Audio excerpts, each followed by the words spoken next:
काल परवा राष्ट्रवादी काँग्रेस शरदचंद्र पवार या पक्षाच्या प्रवक्त्याने ज्या पद्धतीचे अनर्गल आणि बेछूट बेताल वक्तव्य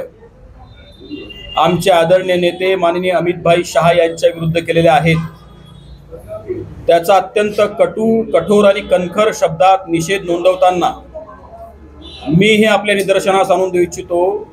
की शरदचंद्र पवार यांच्या संदर्भात माननीय अमितभाई शहा जे बोलले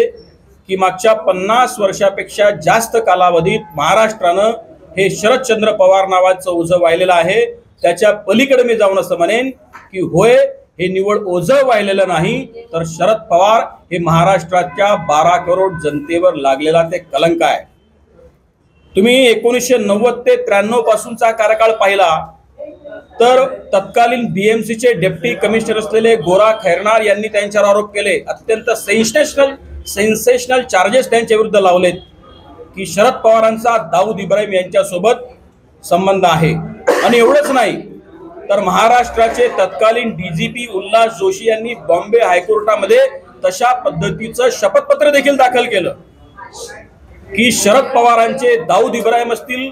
पप्पू कलानी असतील किंवा हितेंद्र ठाकूर असतील, अशा सर्व गुन्हेगारांसोबत घरोब्याचे संबंध आहेत। अशा गुन्हेगारांना हाताशी धरत फुले शाहू आंबेडकरांचं आणि पुरोगामी महाराष्ट्राचं नाव नोंदवत दलितांना आणि मुस्लिमांना वेठीस धरत त्यांची मतं घ्यायची आणि सत्ताकार आणि राजकीय सत्ता मात्र आपण साधायची, अशा पद्धतीचं राजकारण शरद पवारांनी केलं। सुधाकरराव नाईकांना देखील त्याचे अनुभव आलेले आहेत। मुंबईच्या ज्या दंगली होत्या त्या सुधाकरराव नाईकांना खुर्चीवरून खाली खेचण्यासाठीच्या होत्या। 2004 ते 2014 पर्यंत सलग 10 वर्ष कृषी मंत्री असलेल्या माणसाने नेमकं काय केलं तर या माणसाने 24 प्रायव्हेट मार्केटना मान्यता दिली, 69 लायसेन्स डायरेक्ट मार्केटिंग साठी वाटल्या, 21 सिंगल युनिफाईड लायसन्सेस वाटल्या आणि 2 ई मार्केट साठी लायसन्स दिल्या। एवढंच नव्हे तर शुगर डेव्हलपमेंट फंडची निर्मिती केली आणि ज्या काही शुगर फॅक्टरीज बंद पडलेल्या होत्या त्यांच्या अधीनस्थ माणसांच्या त्या पुनरुज्जीवित करण्यासाठी त्यांना निधी पुरवला केंद्र शासनाचा आणि या देशातल्या सर्वसामान्य माणसाच्या घामाच्या पैशाचा निधी पुरवण्याचं काम देखील शरद पवारांनी केलं। ज्या 72,000 करोड रुपयाच्या कर्जमाफीच्या गोष्टी कालच्या त्या प्रवक्त्यांनी केलेल्या आहेत ना, ते 72,000 करोड रुपये शेतकऱ्यांना थेट न देता शरद पवारांनी त्या पैशानं त्या राष्ट्रवादी काँग्रेसच्या मेलेल्या सहकारी बँका जिवंत करण्यासाठी तो पैसा वापरला। एकीकडे म्हणायचं आम्ही शेतकऱ्यांची कर्जमाफी केली, पण एकाही शेतकऱ्याला एक देखील रुपयाचा निधी शरद पवारांनी दिलेला नाही। आणि हेच सगळं ओळखून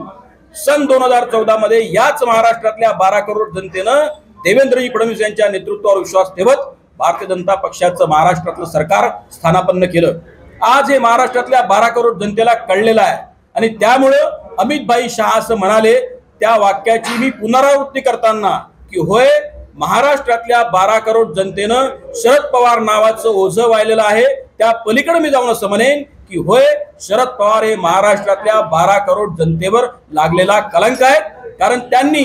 आपल्या आर्थिक आणि राजकीय स्वार्थासाठी निवड आणि निवड या भावनांचा खेळखंडोबा करत या महाराष्ट्रातल्या लोकांना वेठीस धरत आपलं फक्त सत्ताकारण केलेलं आहे।